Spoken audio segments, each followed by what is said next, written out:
Então, para concluir, para não ficar um vídeo muito longo, eu vou começar a falar da segundo capítulo, dessa quarta parte, e a gente fala do Maxwell.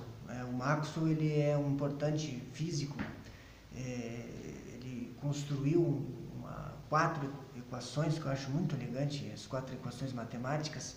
Eu não vou entrar muito em detalhes aqui, porque não é a ideia, né? A ideia são só reflexões teóricas aqui no nosso canal, nos nossos vídeos, né?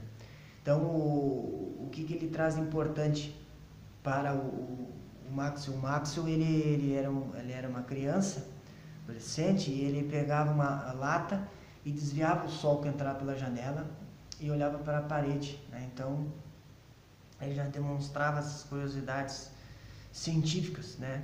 Mais tarde, ele desenvolve a teoria estatística, né, de que as moléculas se movem por si só, né? Até hoje nunca se viu um átomo a 0 graus, a 0 Kelvin, né? Temperatura Kelvin, 0 Kelvin seria temperatura da estática total, mas isso nunca foi observado na natureza. Para vocês terem uma ideia, 0 Kelvin são menos 273 graus Celsius, uma temperatura muito, muito baixa, né? A geladeira da gente chega aos 10, 12 negativos, né? Então, até hoje, no modelo teórico, tudo é movimento. Então, ele criou um modelo estatístico para compreender o espectro eletromagnético. O espectro eletromagnético tem as ondas luminosas, que são bem poucos que a gente enxerga, tem raio-x, tem raios gama, né? Tem ondas de rádio de várias outras naturezas, tem vários tipos de ondas eletromagnéticas. A maioria a gente não observa a olho nu, né? Então, graças a esse espectro eletromagnético do Maxwell, se descobriu as ondas de televisão e os rádios, né? Para trabalhar com televisões e rádios, né?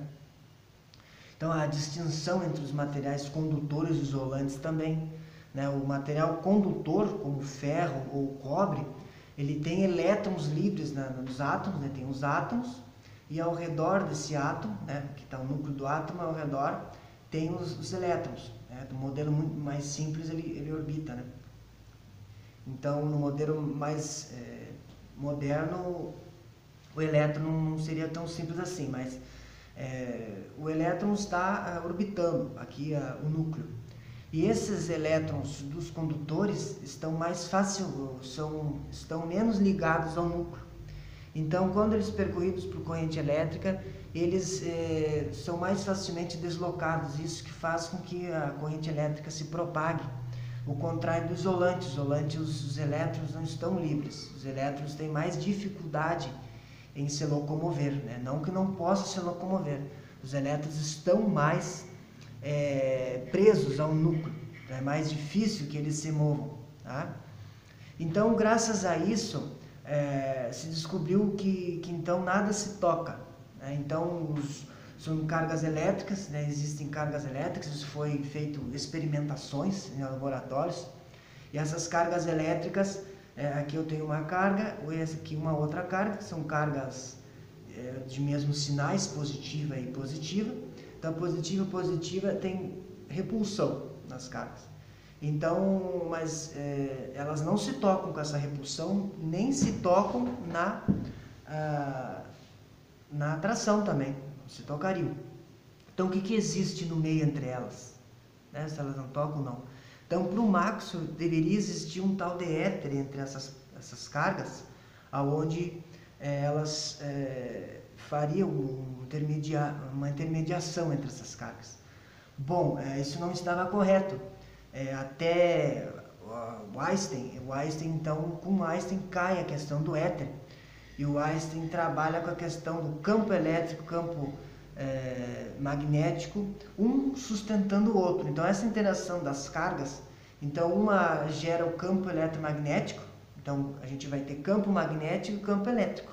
Os dois juntos, que foi a proposta do Maxwell, que foi uma super proposta, eles vão gerar uma perturbação no ambiente. E essa perturbação que se comunica, as cargas vão se comunicar. Então, sem que precise existir o éter, né? Não existe o éter.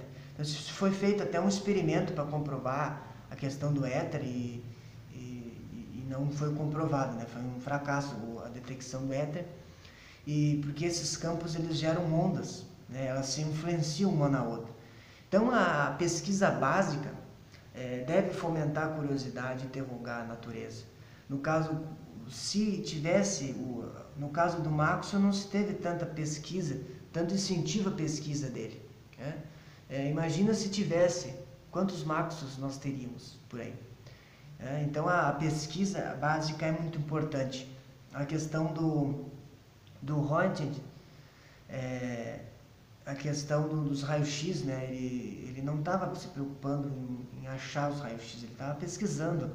A Curie, Madame Curie, ela não pensou diretamente na questão da cura do câncer, pelas radiações. O Fleming não estava observando a questão dos antibióticos. O Watson e o Crick não estavam querendo desenvolver, a princípio, a cura de doenças do DNA ou propor algumas curas de alterações genéticas, a princípio. Mas as descobertas que eles fizeram facilitaram e motivaram a descoberta de novas conquistas dentro da ciência, dentre elas conquistas muito relevantes, né? Se você quebra um osso, por exemplo, todo mundo vai fazer um exame e vai tirar um raio-x. Todo mundo. Não tem cor, não tem sexo, não tem lado social. Então a ciência, ele não tem lado social, não tem lado de nação ou não. Uma descoberta científica, ela vale para todo mundo. Então a grande importância disso é um investimento. Por isso que o nome é investimento, né? Não é um gasto à toa, é um investimento na ciência, investimento que mais cedo ou mais tarde tem que ser mais duradouro, né? Não adianta um pesquisador, por exemplo, ele vai fazer graduação, 4, 5 anos, vai fazer mestrado, 2, 3 anos, doutorado, 2, 3 anos também, ou 4, depois ele vai fazer pós-doc, e assim ele vai estudando. Então são investimentos que vão no mínimo 20 anos para poder, ou mais, poder ser concretizados, mas que aí vem um outro e dá prosseguimento. Então, as nações onde se investe em pesquisa e educação são as que largam mais na frente e que têm mais qualidade de vida aos seus habitantes, né? à sua sociedade, né?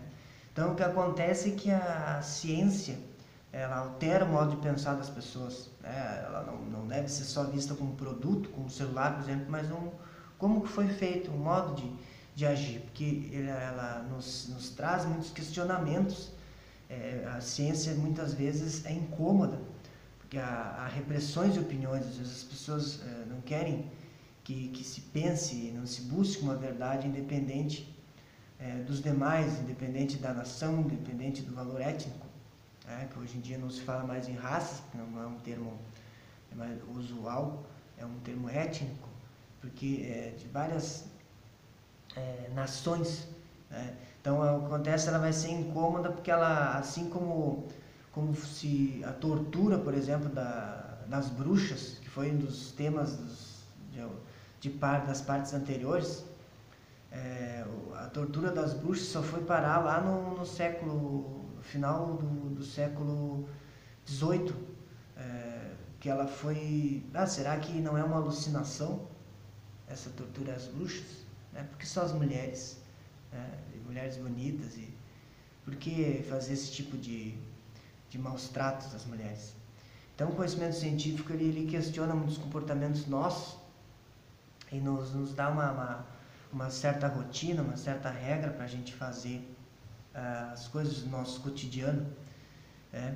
Então os conhecimentos científicos transcendem as nações, né? Por exemplo, uma vacina, como nós estamos descobrindo, ela vai ser vendida, feito negócio com o mundo todo. O mundo todo, uma epidemia, por exemplo, uma vacina cai bem para o mundo todo. Então não interessa muito qual é o país que está fazendo, mas a utilidade que vai ter isso para os outros. Então o conhecimento científico, quando ele é estabelecido, vale para todo mundo, transcende a nação, é uma linguagem universal, né? A matemática, a física, a química são linguagens, existe uma vantagem, tem uma dificuldade, claro, para se apropriar dela pela alfabetização científica, mas uma vez apropriado você pode se comunicar com todo mundo, né? Se colocar cientistas numa sala, 10 cientistas dentro de uma sala, eles daqui a um pouco eles vão começar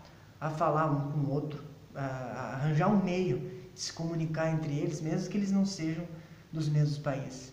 Então é muito importante. Mesmo com a questão das armas nucleares, né, que mancha um pouco a imagem do cientista, isso é um pouco injusto, né? Eu também acho muito injusto, no livro o Carl Sagan fala que é muito injusto, porque há muitos que lutaram contra a violência dentro da ciência, né? O Linus Pauling, que era um químico, ajudou a construir um tratado para acabar com testes nucleares acima do solo. O Fermi, apesar dele ter participado do projeto Manhattan, ele pensava diferente do Edward Teller, né? Ele achava que era maligna esse uso de bombas nucleares, bombas termonucleares, né? Dessas reações de fissão e fusão, fissão e fusão, porque são reações em cadeia, né? De uma surge duas, de duas 4, de 4 8, 4 de 8 16, e assim vai se multiplicando e você não tem como controlar isso, mas numa bomba, né? Já é difícil controlar na geração de energia, né? Porque isso gera também resíduos para o meio ambiente. Então, o que fazer com isso? A energia nuclear tem que ser bem tratada e bem trabalhada, porque também gera lixo radioativo, né? Para onde que vai? Como que vamos fazer? Reciclagem? Como? Né? Então, há métodos, sim, há métodos a se fazer, mas que geram custos e pesquisas para melhoria, né? Então a ciência e a democracia elas andam lado a lado, porque a ciência procura dar esperança e liberdade aos pensamentos e transita muito bem na verdade e na não verdade, né? Porque elas buscam sempre estabelecer o mais correto, investigar aquilo e ver se aquilo tem base, tem lógica ou não, né? Então o experimento investigar a questão da ciência e tecnologia. Então a gente está sempre vivendo experimentos na sociedade, né? Uma sociedade que investe mais em tecnologia e ciência, né? Ele cita a questão da Alemanha e do Japão, ele se desenvolve nessa área e é um experimento, né? Nós estamos sempre sendo experimentados na vida, né? E na natureza é assim, a gente observa dessa maneira também.